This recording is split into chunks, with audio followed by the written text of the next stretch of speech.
Naomba nitumie nafasi hii kuwashauri mabinti ambao mmekuwa mkijikuta mnafanya tendo la ndoa na wachumba wenu bila nyewe wenyewe kutaka.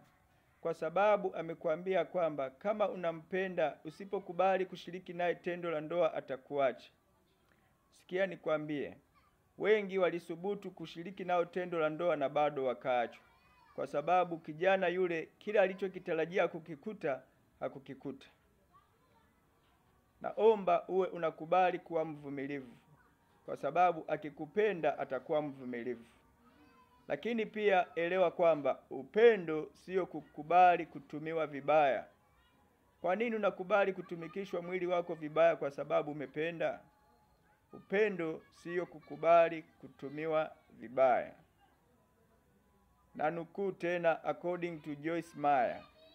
Upendo sio kukubali kutumiwa vibaya.